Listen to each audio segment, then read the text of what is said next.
The vision comes unbidden, as they always do. One moment he's attempting to divine the location of a missing caravan. The next he's witnessing something that will shatter the careful balance of power between the realms.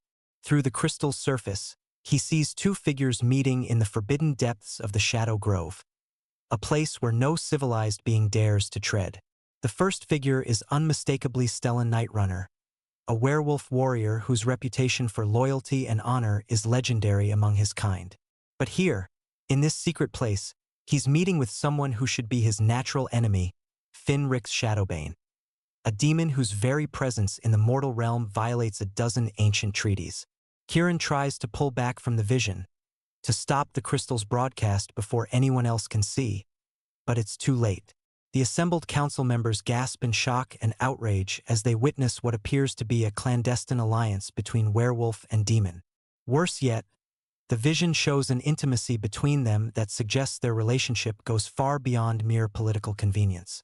The crystal shatters under the strain of Kieran's desperate attempt to cut the connection, its fragments scattering across the marble floor like fallen stars.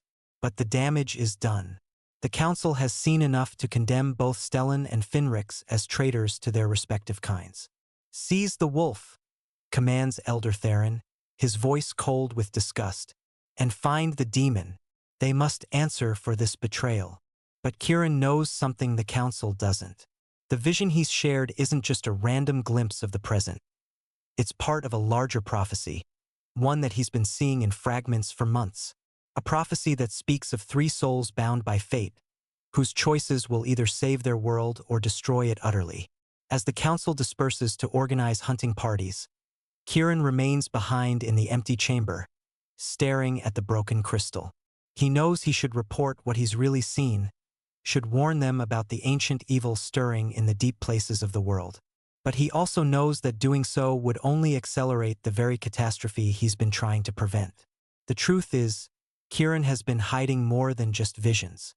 For the past 5 years, he's been bound by a blood contract to the very demon the council now seeks to capture. Finrix Shadowbane isn't just any demon. He's a blood tempter, one of the most powerful and dangerous of his kind, and Kieran belongs to him completely. The contract was made in desperation, during the plague years when Kieran's younger brother lay dying and no mortal magic could save him. Finrix had appeared like a savior, offering life for the boy in exchange for Kieran's eternal service. It had seemed like such a simple choice at the time, trade his freedom for his brother's life. But nothing involving demons is ever simple. The contract binds more than just Kieran's actions. It connects their very souls, allowing Finrix to sense his emotions, to influence his visions, to touch his mind across any distance. In return, Kieran gains access to demonic magic far beyond what any elf should possess. Abilities that have made him the council's most valued seer while simultaneously making him their unwitting pawn. But now the careful balance he's maintained for years is crumbling. The vision of Stellan and Finrix together has exposed secrets that were meant to remain hidden, and Kieran knows that his own involvement will soon come to light. He has perhaps hours before the council discovers the truth about his contract, before they realize that their most trusted seer has been compromised from the very beginning. He needs to find Stellan before the hunting parties do, not just to warn him, but to understand why a werewolf of such rigid honor would risk everything to meet with a demon. The vision showed intimacy between them, yes, but Kieran's enhanced perception caught something else. A familiarity that spoke of a much longer relationship than anyone suspected. The Shadow Grove lies 3 hours' ride from the capital, a journey that takes Kieran through increasingly wild and dangerous territory. The forest that surrounds the grove is ancient beyond memory, its trees twisted into shapes that hurt to look at directly. This is a place where the barriers between realms grow thin, where reality itself becomes negotiable. As Kieran's horse picks its way carefully along the barely visible path, he finds himself thinking about the werewolf he's seeking. Stellan Nightrunner is a legend among his people, a warrior whose strength and loyalty have earned him a place at the right hand of the Alpha himself. But Kieran remembers him differently. They'd met during the plague years, when Stellan was just another desperate soul seeking the council's help for his dying pack members. Kieran had been the one to tell him that no cure existed, that werewolf physiology was simply too different from other species for elven healing magic to work. He'd watched the hope die in Stellan's golden eyes, had felt the weight of his own helplessness like a stone in his chest. That was before the demon's contract, before Kieran had sold his soul for power. He wonders now if things might have been different, if he might have found another way to help both Stellan's pack and his own brother. But such thoughts are pointless now. The past is written in stone, unchangeable no matter how much he might wish otherwise. The first sign that he's nearing the grove is the silence. The normal sounds of the forest birdsong, rustling leaves, the distant calls of wild animals, fade away until Kieran can hear nothing but his horse's hoofbeats and his own labored breathing. The air itself seems thicker here, heavy with magic and ancient secrets. He finds them in a clearing at the heart of the grove, and the sight stops him cold. Stellan and Finrix stand close together, the werewolf's hand resting on the demon's chest in a gesture of unmistakable intimacy. They're speaking in low voices, their words lost to distance, but their body language tells a story of deep familiarity and profound trust. Kieran's heart clenches painfully as he watches them. Not from jealousy, he tells himself firmly, but from the knowledge that whatever he's witnessing will doom them all. The council's hunters are perhaps an hour behind him, and when they arrive, they'll see exactly what he's seeing now. There will be no mercy for either Stellan or Finrix, no consideration of circumstances or explanations. Werewolves who consort with demons are put to death without trial, and demons found in the mortal realm are banished back to their own dimension with violent prejudice. He's about to call out a warning when Finrix's head turns toward him with predatory precision. The demon's eyes, silver like moonlight on water, meet his across the clearing, and Kieran feels the familiar tug of their contract bond. Through that connection comes amusement, affection, and underneath it all, a deep current of something that might be love. "Our seer has found us," Finrix says to Stellan, his voice carrying easily across the space between them. "Right on schedule." Stellan turns to look at Kieran, and the expression on his face is complex beyond easy interpretation. There's wariness there, yes, but also relief and something that looks almost like longing. "Kieran, I was wondering when you'd arrive. You were expecting me?" Kieran dismounts from his horse, his legs unsteady after the long ride. "The council saw everything. They're sending hunting parties." "We know," Finrix replies, moving toward him with the fluid grace that marks all of his kind. "Your vision wasn't an accident, my dear seer. It was carefully orchestrated to achieve exactly this result." The words hit Kieran like a physical blow. "You mean, you wanted them to see? You wanted to start a war between our peoples?" "Not a war," Stellan says, his voice rough with emotion. "A revelation. The truth about what's been happening in the shadows. What your precious council has been hiding from you." Kieran looks between them, trying to understand. "What truth? What are you talking about?" It's Finrix who answers, his silver eyes serious despite the slight smile that plays around his lips. "The truth about why the barriers between realms have been weakening. The truth about what's stirring in the deep places of creation. The truth about why the three of us have been bound together by fate itself." "Three of us." Kieran's voice comes out as barely a whisper. "The prophecy you've been seeing in fragments," Stellan explains. "It's about us. All of us. The elf who can see across time, the werewolf who breaks his own pack bonds, and the demon who chooses love over power. We're the ones who are supposed to either save this world or watch it burn." The revelation strikes Kieran with the force of divine lightning. Suddenly, all the fragmented visions of the past months make sense. The three figures standing against darkness, the bonds of light connecting their souls, the choice that would determine the fate of all existence. He's been seeing his own future, his own destiny, without ever realizing it. "But the contract," he stammers. "I belong to you, Finrix. I'm not free to choose anything." The demon's expression grows infinitely gentle. "My beautiful seer, you've never belonged to me. The contract was written to make you think so, yes, but its true purpose was protection. Your brother wasn't dying from plague. He was being slowly consumed by one of the entities that seek to devour our reality. The magic I gave you didn't just heal him, it made him invisible to such creatures. And it's been protecting you the same way. Kieran's world tilts on its axis. Everything he thought he knew about his own life, his own choices, crumbles like sand. You're saying the contract was a lie? Not a lie, Finrix corrects. A necessity. The entities I spoke of, they're drawn to certain types of magical talent. Seers like you, werewolves like Stellan who can access the collective pack consciousness, demons like me who traffic in soul magic.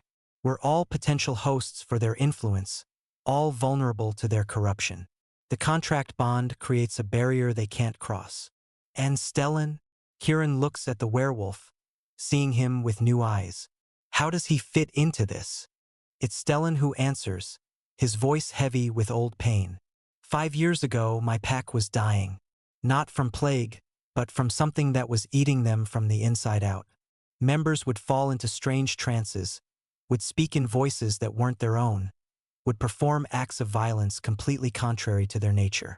I came to the council seeking help, but they dismissed my concerns as superstition. So you sought help elsewhere, Kieran realizes. I sought help from the only being I knew who might understand what we were facing, Stellan confirms. Finrix had saved your brother from the same type of possession. I hoped he might be able to do the same for my pack. And I could, Finrix adds. But the process required a different kind of bond. Not a contract of servitude, but a willing partnership. Stellan had to choose to trust me completely, to open his mind and soul to demonic influence, knowing that doing so would make him an outcast among his own people. Kieran stares at them both, the full scope of their sacrifice becoming clear. You gave up everything for each other. Stellan lost his pack, his position, his entire identity as a werewolf. And you, Finrix, what did you lose? The demon's smile is sharp with old pain. My standing among my own kind. Demons who form genuine bonds with mortals are considered weak, corrupted by human emotion. I've been marked for termination by the Shadowlands Council for the crime of caring too deeply. So all 3 of us are outcasts, Kieran says slowly. All 3 of us have sacrificed everything for the people we love.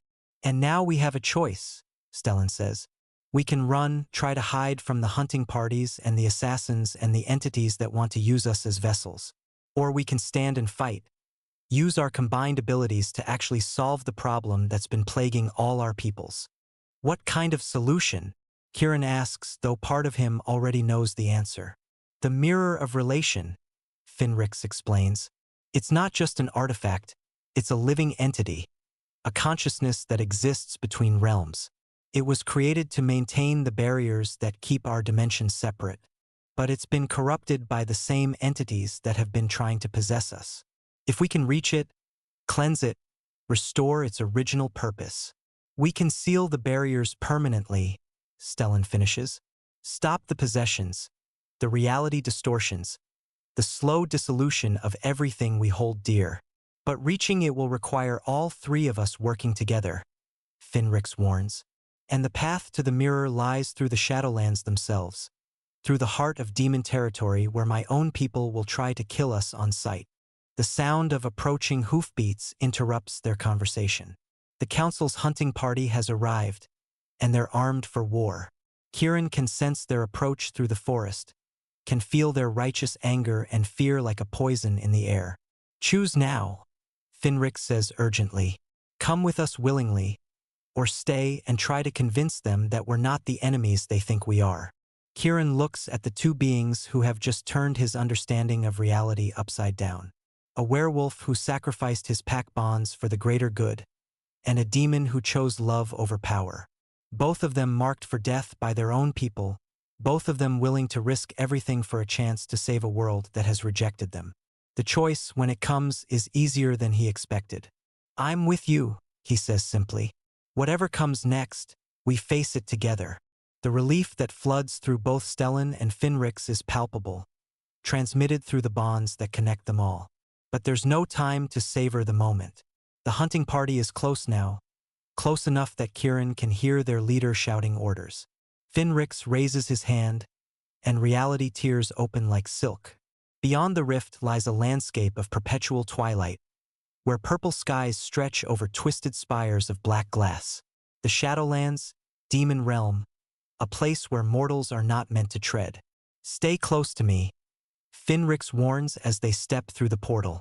My protection will keep you safe from the ambient magic, but if we become separated, the portal snaps shut behind them, cutting off his words and trapping them in a realm where danger lurks in every shadow. But Kieran finds that he's not afraid. For the first time in 5 years, he feels truly free, unbound by the expectations and limitations that have defined his existence. The Shadowlands are beautiful in their alienness, a realm where physics operates according to different rules and beauty takes forms that mortal minds can barely comprehend.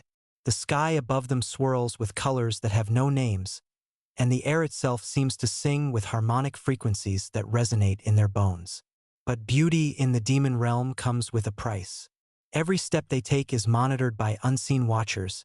Every breath they draw is analyzed by intelligences vast and alien. They are intruders here, mortals walking in a realm designed for beings of pure energy and ancient malice.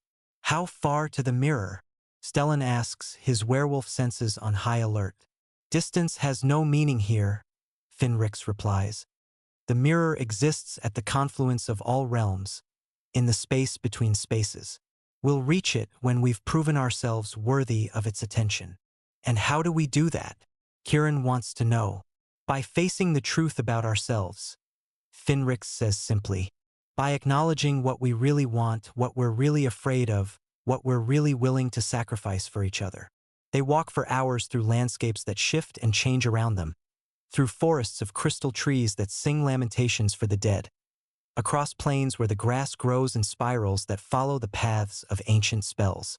And with each step, Kieran feels the bonds between them growing stronger, more complex. The attraction he feels for both of his companions is undeniable now, freed from the constraints of his supposed servitude to Finrix and his professional distance from Stellan.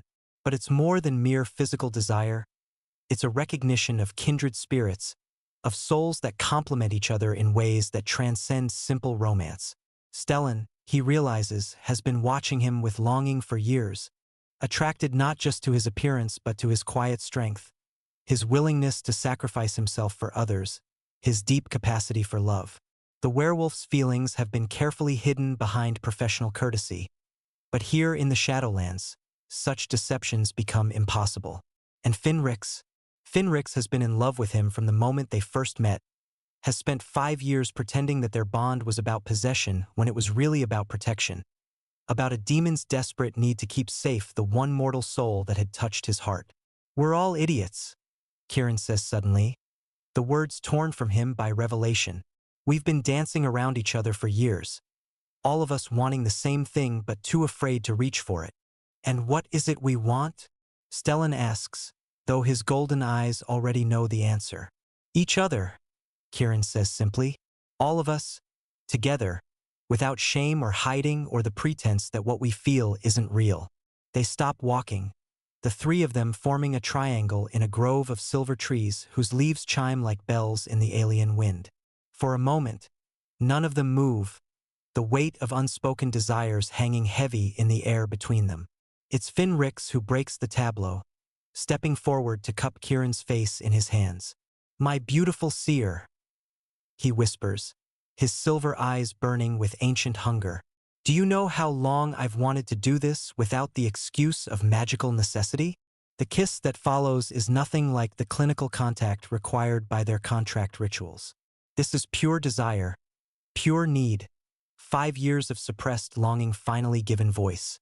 Kieran melts into it, his hands fisting in the silk of Finrix's shirt, pulling him closer until there's no space left between their bodies.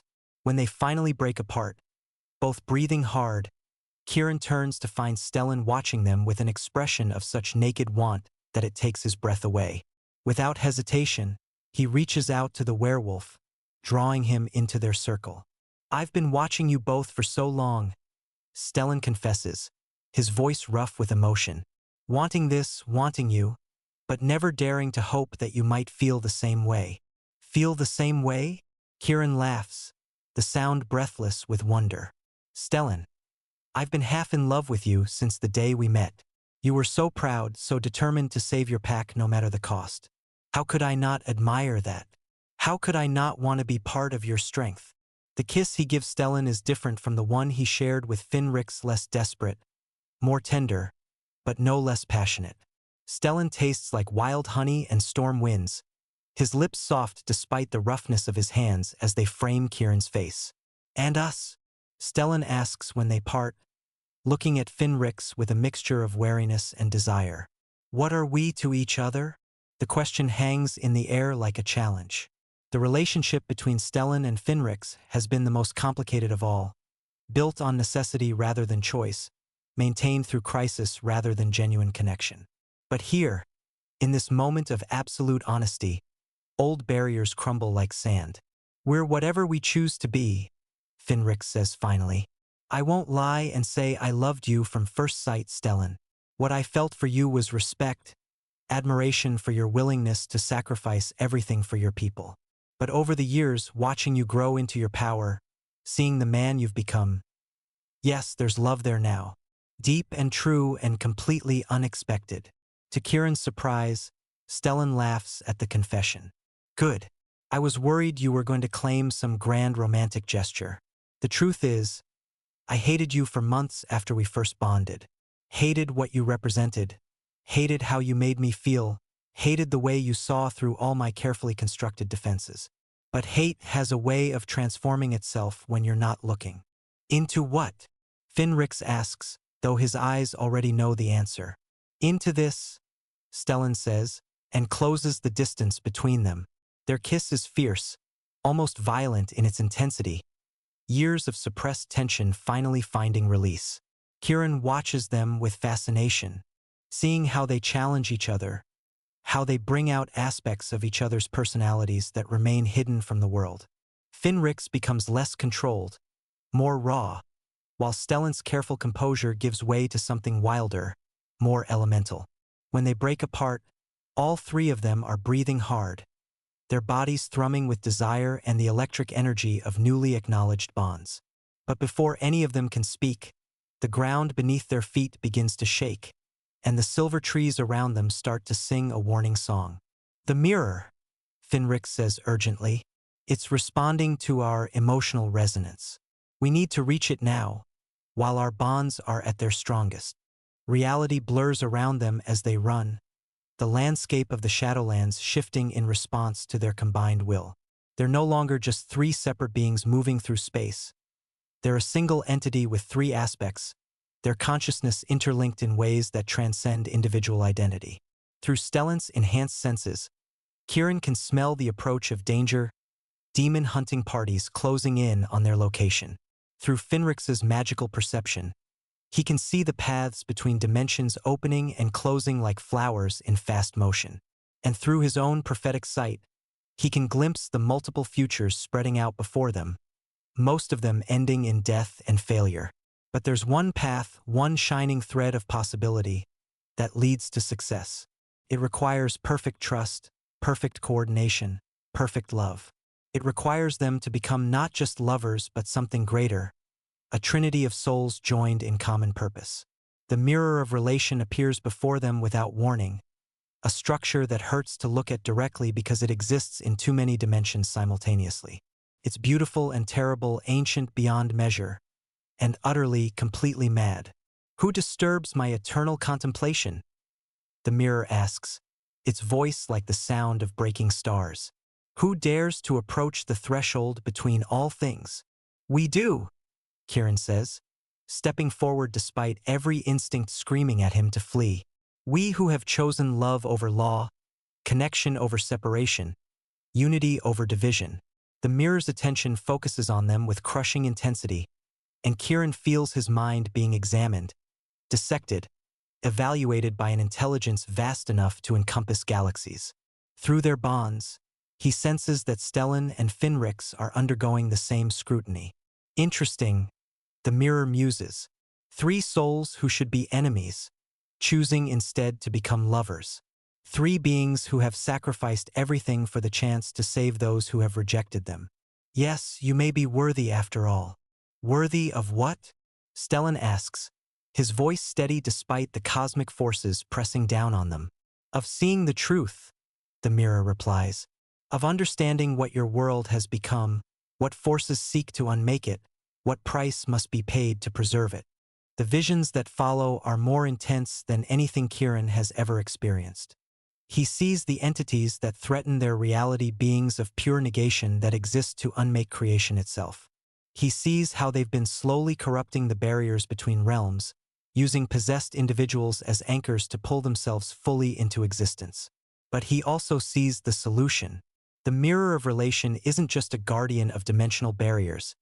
It's a living repository of every connection, every bond, every relationship that has ever existed.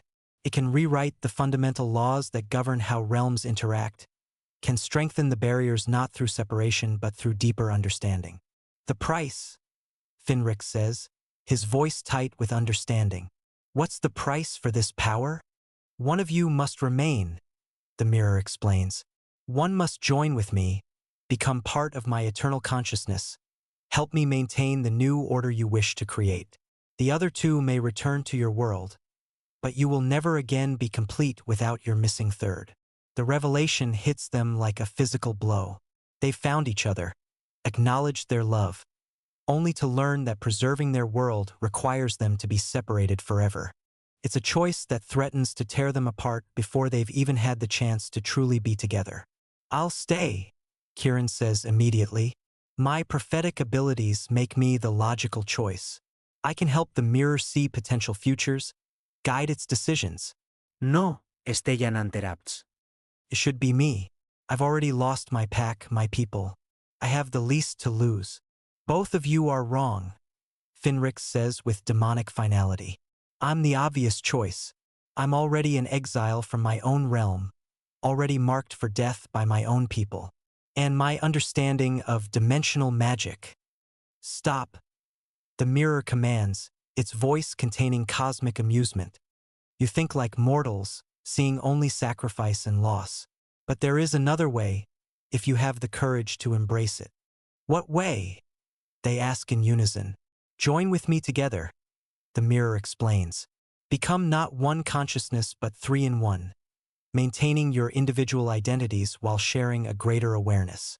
You would gain the power to reshape reality itself, to protect not just the barriers between realms but the connections that give existence meaning. But you would also become something beyond mortal ken, eternal guardians of the cosmic order. The offer hangs in the air like a star waiting to be born.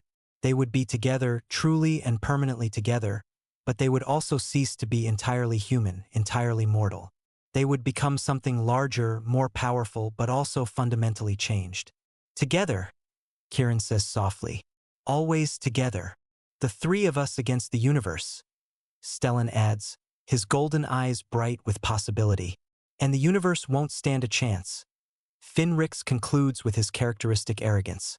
They join hands in the space before the mirror, their individual consciousness already beginning to blur at the edges as the transformation begins.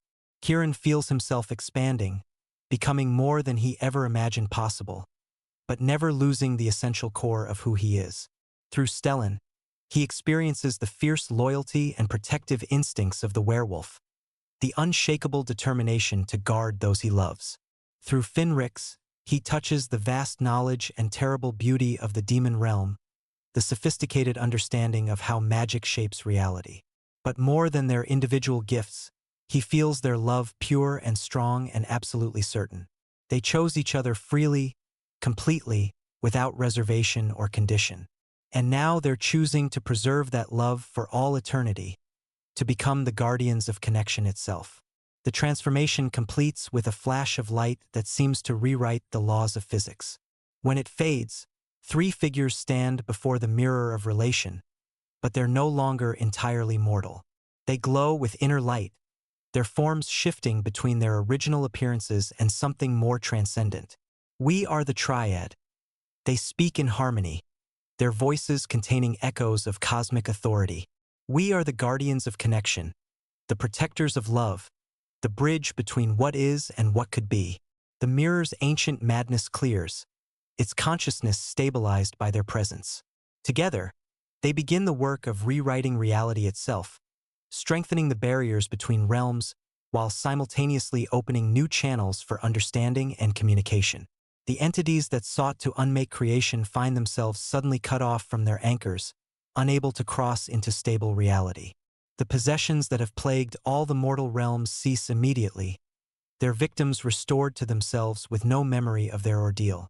But the Triad's work goes beyond mere protection. They reshape the fundamental laws that have kept the different species separate and suspicious, creating new possibilities for connection and understanding.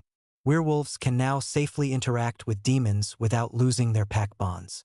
Elves can form genuine partnerships with beings from other realms without compromising their magical heritage. The rigid hierarchies that have defined their world for millennia begin to dissolve, replaced by more fluid, more inclusive structures. In the council chambers where Kieran once served as a seer, the representatives of the hunting party return with news of failure. The werewolf, the demon, and the elf have simply vanished, disappeared without a trace into the Shadow Grove. Some speak of strange lights seen in the distance, of reality itself seeming to shimmer and reform, but such reports are dismissed as exhaustion and stress. What they don't understand is that their world has been fundamentally changed. The prophecy that Kieran glimpsed in fragments has been fulfilled, but not in the way anyone expected. Instead of 3 individuals saving the world through sacrifice, they've transformed themselves into eternal guardians, protectors of the connections that give existence meaning. Years pass, and slowly the peoples of the various realms begin to notice the changes. Conflicts that have raged for centuries simply stop, not through force or coercion, but through a gradual increase in understanding and empathy. Old enemies find themselves able to see each other's perspectives, to recognize their common humanity despite their different forms. New forms of art emerge, created through collaboration between species that once considered each other anathema. Poetry written jointly by elf and demon, music composed by werewolf and human, sculptures crafted through the combined efforts of beings from multiple realms. The barriers between worlds remain, but they've become permeable to beauty, to love, to hope. In the space between dimensions, the Triad watches over their creation with satisfaction. They exist now as both individuals and collective, their love for each other the foundation for their love of all existence. Kieran's prophetic abilities have evolved into something that can see not just possible futures but the infinite potential for connection in every moment. Stellan's protective instincts have expanded to encompass not just his immediate pack but all beings capable of love. Finrix's understanding of soul magic has deepened into wisdom about the fundamental forces that bind the universe together. They are no longer entirely the people they once were, but they haven't lost what made them special to begin with. Kieran's gentleness, Stellan's loyalty, Finrix's passionate intensity. These qualities remain, but amplified and refined by their cosmic awareness. Sometimes, in quiet moments between their duties as guardians, they remember their mortal lives with a mixture of nostalgia and gratitude. They remember the fear and uncertainty, the struggle to understand their place in the world, the desperate hope that love might be stronger than law.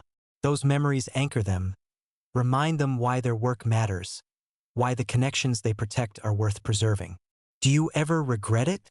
Kieran asks during one such moment, his consciousness touching both of his partners across the dimensional void.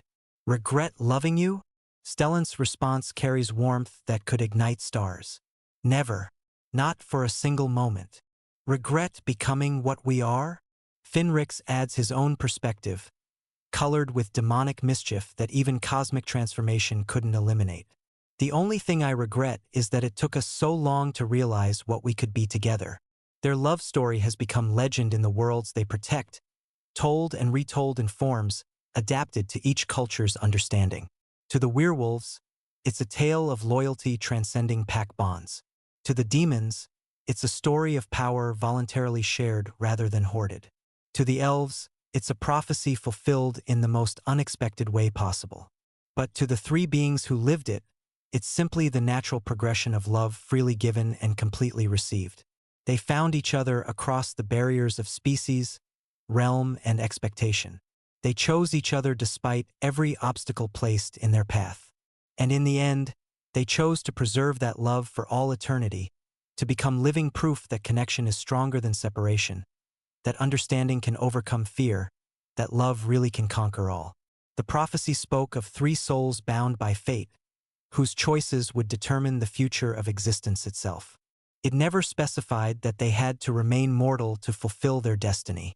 It never suggested that love required sacrifice rather than transformation. It never implied that saving the world meant giving up their happiness rather than expanding it to cosmic proportions. In the end, the greatest prophecy of all was the one they wrote themselves, three hearts choosing to beat as one, three souls deciding to become something greater than the sum of their parts, three lovers discovering that the universe itself can be shaped by the power of freely given devotion. They are the triad now, eternal guardians of connection, protectors of love in all its forms. They exist in the space between worlds, watching over the countless relationships that give meaning to existence. And in every moment of genuine connection between any two beings anywhere in creation, they see a reflection of their own love story, the tale of how three impossible hearts found each other and chose to rewrite reality itself in the name of love. Their story continues in every act of kindness between strangers, every friendship that crosses cultural boundaries, every romance that defies conventional wisdom. They are the living proof that love is not just an emotion but a fundamental force of creation, capable of transforming not just individuals but entire realities. And somewhere in the space between dimensions, three lovers hold each other across the vast expanses of eternity, their hearts beating in perfect synchronization, their souls joined in bonds that not even cosmic transformation can break. They have become the very thing they once sought to protect, the connection that gives existence meaning, the love that makes all other loves possible. The prophecy has been rewritten, not in words but in the very fabric of reality itself. And its message is simple, eternal, and absolutely true. Love wins. Always and forever, love wins. The awakening of new bonds. In the centuries that follow their transformation, the triad discovers that their cosmic awareness brings unexpected challenges. While they can perceive the grand patterns of existence, they also become acutely aware of individual suffering, of the countless souls struggling to find connection in a universe that often seems designed to keep them apart. It's during one such moment of cosmic observation that they encounter Marcus, a young werewolf whose pack has rejected him for his inability to shift into wolf form. He wanders the borderlands between realms, neither fully wolf nor fully human, seeking a place where he might belong. Through their expanded consciousness, the triad feels his pain as if it were their own. His loneliness echoes through the dimensional barriers, a counterpoint to the harmony they've worked so hard to create. But more than his suffering, they sense his potential, a unique ability to exist between states, to bridge differences that others cannot even perceive. He's like we were, Kieran observes, his consciousness touching the wandering youth with gentle sympathy. Lost, rejected, but carrying within him the seeds of something extraordinary. Should we intervene? Stellan asks, his protective instincts extending naturally to this kindred spirit. He's suffering as we once suffered. Not intervene, Finrix suggests with characteristic subtlety. Guide. Let him find his own path, but ensure that path leads him toward others who might understand his nature. They begin to weave gentle influences into Marcus's journey, not controlling his choices, but opening opportunities for connection. A chance encounter with an exiled demon who also exists between traditional categories. A meeting with an elf whose magical abilities manifest in ways their people consider abhorrent. Slowly, gradually, Marcus begins to build his own network of outcasts and misfits. But the triad's attention is divided when they sense a disturbance in the deep places of creation. Something ancient stirs in the spaces between dimensions, something that predates even the entities they once fought. It's not malevolent exactly, but it's vast and alien and completely indifferent to the delicate balance they've worked to maintain. It's the dreamer, Finrix realizes with a mixture of awe and concern. The cosmic consciousness that some say created all the realms through its sleeping thoughts. If it's beginning to wake, the implications are staggering. If the dreamer truly awakens, Its shifting consciousness could rewrite the fundamental laws of reality without any consideration for the beings who inhabit its dreams. Entire civilizations could cease to exist simply because the dreamer's attention moves elsewhere. We need to stabilize its sleep, Kieran says urgently. Find a way to keep it dreaming while ensuring its dreams remain consistent. But how? Stellan asks. We're powerful, but compared to a force that can dream entire universes into existence, their answer comes from an unexpected source. Marcus, the young werewolf they've been quietly guiding, appears in their dimensional space without invitation or assistance. His unique nature, his ability to exist between states, has somehow allowed him to pierce the barriers that separate the cosmic realm from ordinary reality. I felt you, he says simply, his eyes wide with wonder as he takes in their transformed appearance. In my dreams, in my loneliness, in the moments when I thought I might disappear entirely. You were there, helping me remember that I matter. You shouldn't be able to reach us here, Finrix marvels. The barriers we maintain should prevent any mortal consciousness from. I'm not entirely mortal, Marcus interrupts with a shy smile. That's what my pack never understood. I'm not a failed werewolf, I'm something new, something that exists in the spaces between definitions. Like you, I suppose. The revelation strikes them with the force of cosmic lightning. Marcus isn't an anomaly or a mistake, he's evolution, the next step in the development of consciousness itself. His ability to exist between states makes him uniquely qualified to interface with beings like the dreamer, to communicate with entities that exist beyond ordinary categories of existence. You could help us, Kieran realizes. Your unique nature, your ability to bridge different states of being. You might be able to enter the dreamer's consciousness, to help stabilize its sleep from within. But the danger, Stellan protests.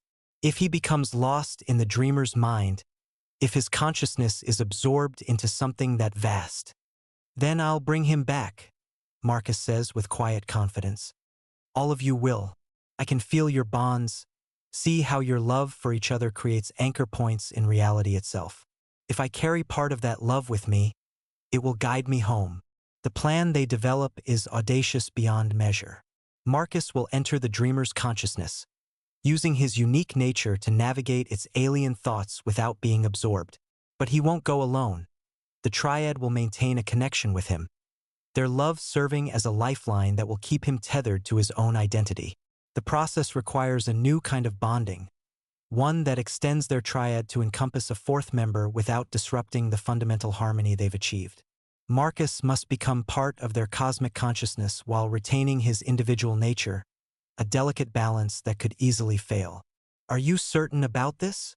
Kieran asks as they prepare for the bonding ritual. Once you're connected to us, you'll never be entirely mortal again. You'll share our cosmic awareness, our eternal nature, our responsibility for maintaining the balance of existence. I've never been entirely mortal anyway, Marcus replies, and I've been alone for so long. The chance to be part of something larger, something meaningful. Yes, I'm certain. The bonding process is unlike anything they've experienced before. Where their original transformation was driven by necessity and sacrifice, this expansion is motivated by choice and hope. Marcus approaches them freely, without coercion or desperate circumstances, offering his consciousness as a gift rather than a payment. As their minds merge, the Triad experiences Marcus's memories, years of rejection and loneliness, but also moments of unexpected beauty. Times when his unique nature allowed him to see wonders hidden from ordinary perception, to understand truths that others couldn't grasp. His pain becomes theirs, but so does his resilience, his unwavering hope that somewhere in the vast universe, he might find a place to belong. Welcome to the family, Finrix says as the bonding completes, his voice warm with genuine affection. Though I suppose we'll need a new name now. The Triad doesn't quite fit anymore.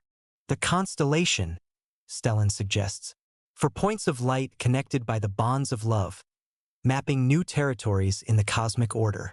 With Marcus as their guide, they approach the sleeping dreamer with unprecedented confidence. His unique nature allows him to slip between the layers of cosmic consciousness like water flowing through stone, finding pathways that would be impossible for more rigidly defined beings to navigate. The dreamer's mind is vast beyond comprehension, filled with swirling vortexes of thought that span galaxies and dreams so complex they contain entire civilizations.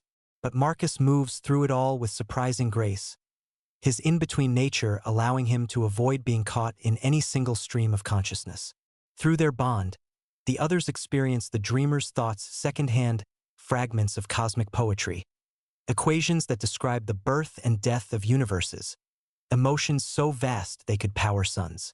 But underneath it all, they sense a growing restlessness, a stirring that threatens to destabilize everything the dreamer has created. "It's lonely," Marcus reports, his voice echoing strangely through the dimensional link. The dreamer is lonely, and its dreams are becoming increasingly chaotic because it has no one to share them with. The insight strikes them with the force of revelation. The cosmic consciousness that created all existence is suffering from the same isolation that once plagued them. Its dreams are becoming unstable not because of any external threat, but because creativity without connection eventually turns in on itself. "Can you communicate with it?" Kieran asks urgently. "Can you show it that it's not alone?" "I'm trying," Marcus replies, his consciousness stretching across impossible distances to touch the edges of the dreamer's awareness. "But it's so vast, so different from anything we understand. I need something that resonates at its level." The answer comes from their bond itself. The love that connects the four of them, amplified by their cosmic transformation, creates harmonics that resonate across dimensional barriers. If they can project that frequency into the dreamer's consciousness, they might be able to establish communication. Together, they say in unison, their individual voices merging into a chord that spans octaves of reality.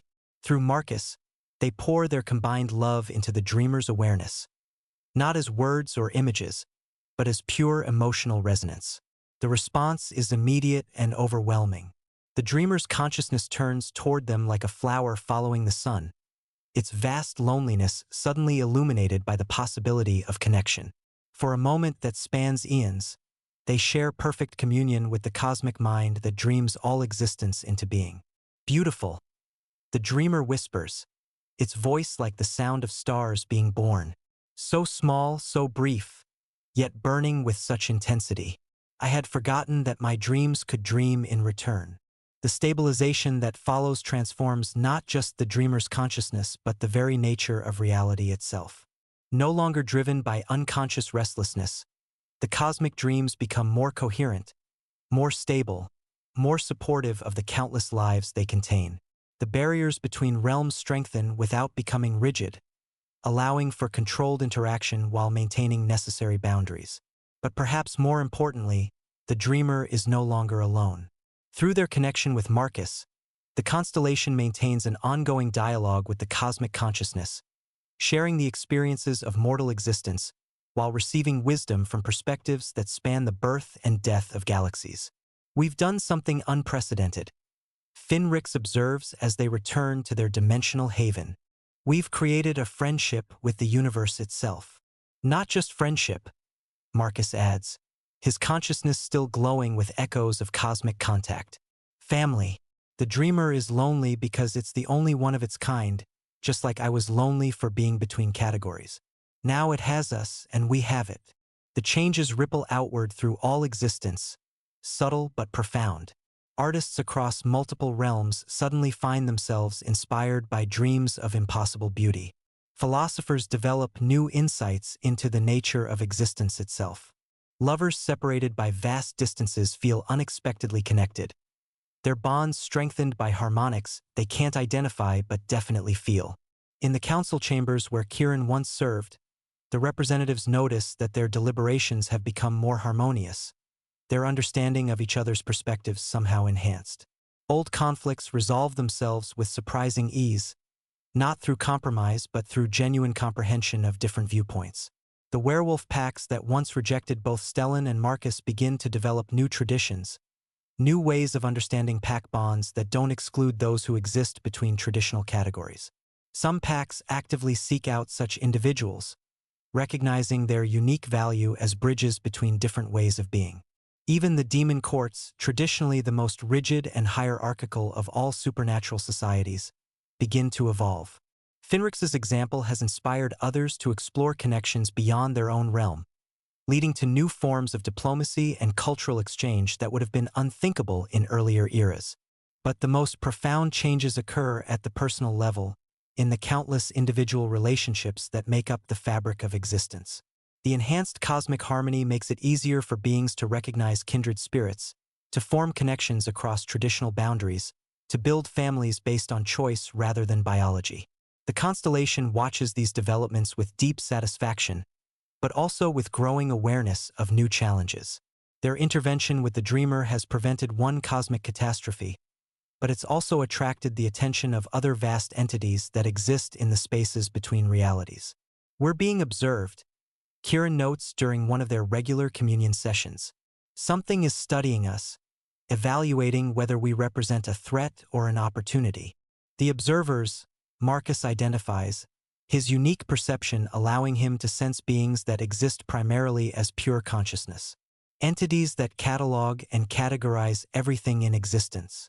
They're trying to understand what we've become, how we fit into their cosmic taxonomy. The observers, it turns out, are bureaucrats on a cosmic scale. They exist to maintain records of all consciousness, all connection, all forms of existence that achieve significance. The constellation's transformation from mortal lovers to cosmic guardians has created a new category in their files, one they're not sure how to classify. Are you gods? The lead observer asks when they finally make formal contact. Its form is constantly shifting, cycling through representations of every significant consciousness it has ever catalogued. Are you evolved mortals? Are you manifestations of natural law? Your existence creates paradoxes in our classification system. We're lovers, Stellan answers simply. Everything else is secondary to that. The concept clearly baffles the observer. Love, as a category, doesn't exist in their vast database of cosmic phenomena. They can catalog power, wisdom, duty, ambition, fear, and countless other motivating forces. But love as a fundamental driver of cosmic transformation is something entirely new to their experience. Perhaps, Finrix suggests with characteristic mischief, your classification system is incomplete. Perhaps there are forms of existence that can't be properly understood without experiencing love firsthand. What follows is one of the most unusual diplomatic negotiations in cosmic history. The observers, driven by their need to understand and categorize everything, request permission to study love as a phenomenon. But such study requires participants, beings willing to open their hearts to the possibility of connection. You want to learn to love? Kieran asks, his voice careful and neutral. We want to understand love, the observer corrects, to comprehend how it can serve as a foundation for cosmic transformation. Your example suggests that love represents a fundamental force we have previously failed to recognize. The solution they develop is elegant in its simplicity. The constellation will serve as teachers, guiding selected observers through the process of forming genuine connections. Not romantic love necessarily, but the broader spectrum of caring, empathy, and mutual support that makes existence meaningful. The first observer to volunteer for the experiment is designated Harmony, a consciousness that has spent eons cataloging musical phenomena across the universe.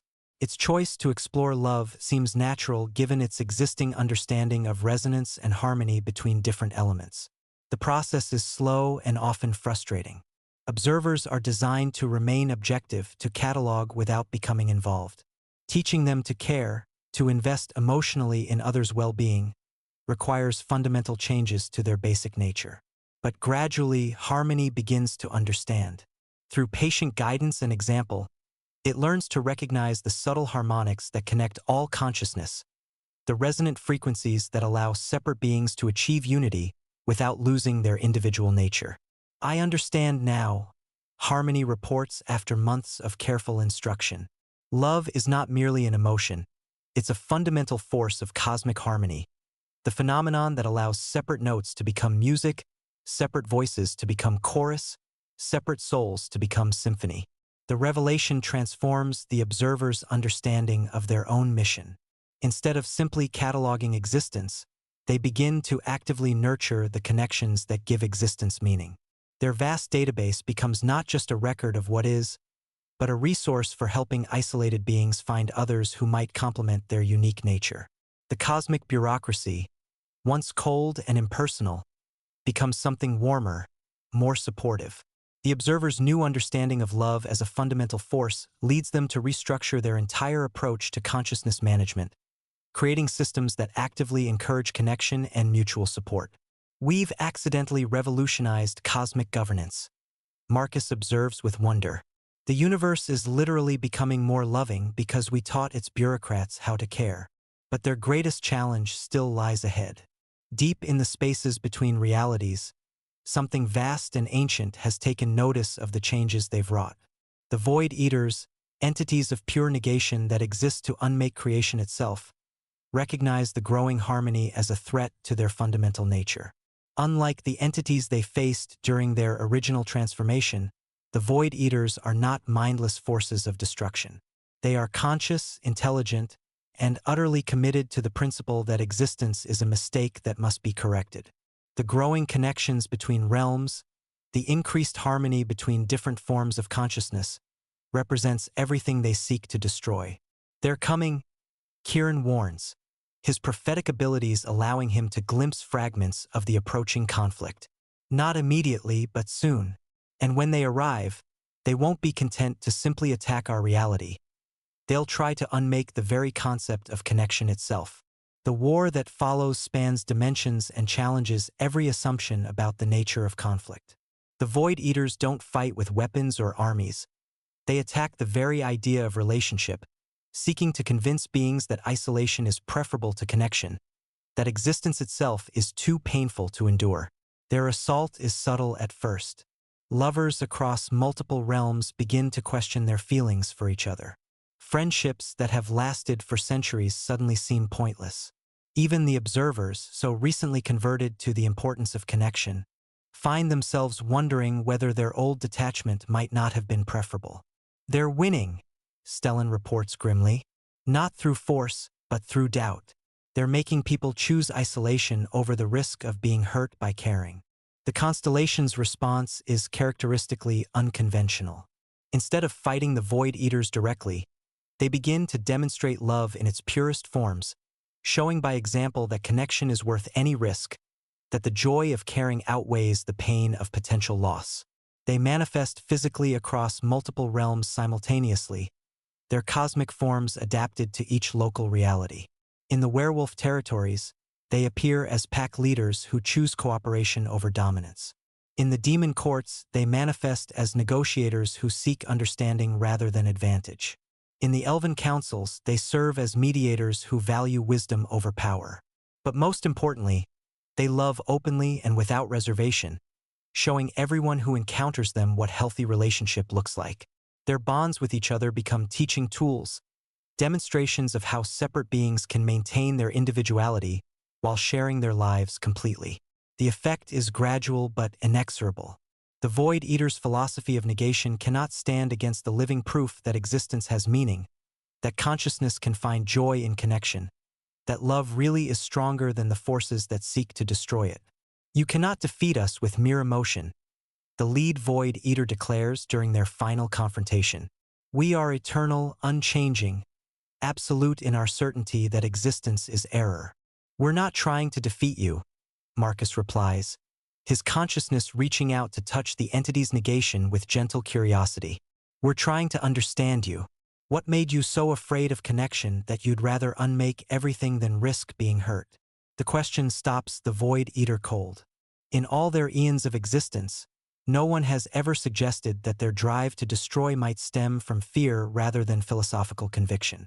The very idea that they might be running from something rather than pursuing cosmic truth shakes the foundation of their identity. Through their expanded consciousness, the constellation perceives the truth that the Void Eaters have hidden even from themselves. They are not entities of pure negation. They are beings who loved so deeply, so completely, that when they lost what they cared about most, they convinced themselves that caring itself was the error. You were in pain, Kieran realizes, his voice gentle with understanding.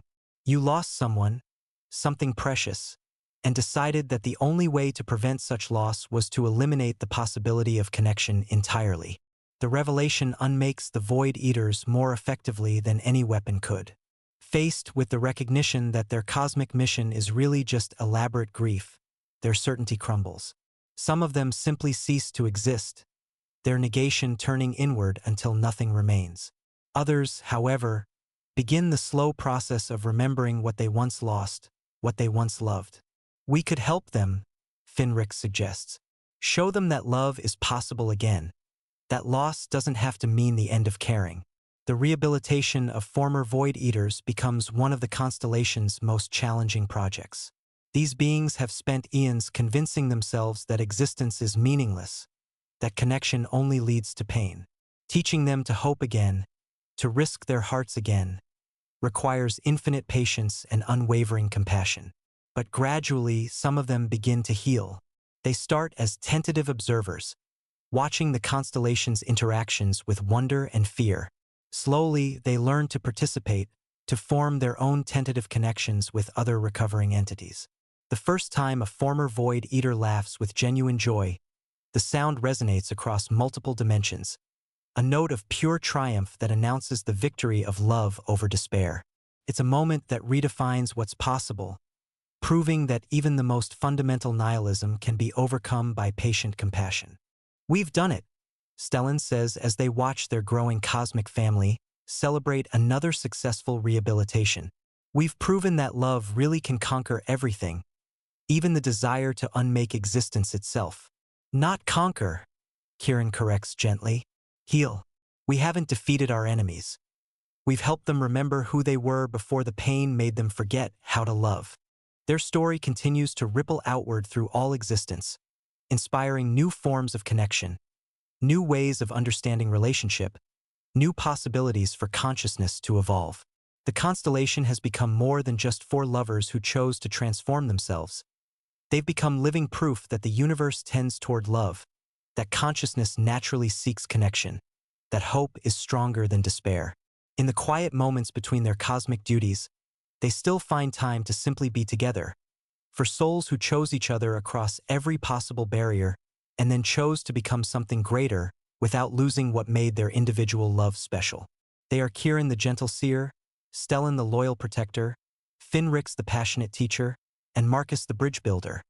But they are also the constellation, a single entity dedicated to nurturing the connections that give existence meaning. Their love story has become the template for cosmic evolution itself, the proof that consciousness can transcend any limitation when motivated by genuine care for others. They are the living embodiment of the greatest truth in all existence. That love, freely given and completely received, is the force that drives all positive change, all growth, all hope for a better future. And in the vast spaces between stars, their love continues to burn as a beacon for all who seek connection. A promise that no one need be alone, that every consciousness has value, that the universe itself is shaped by the power of hearts that choose to beat in harmony with each other.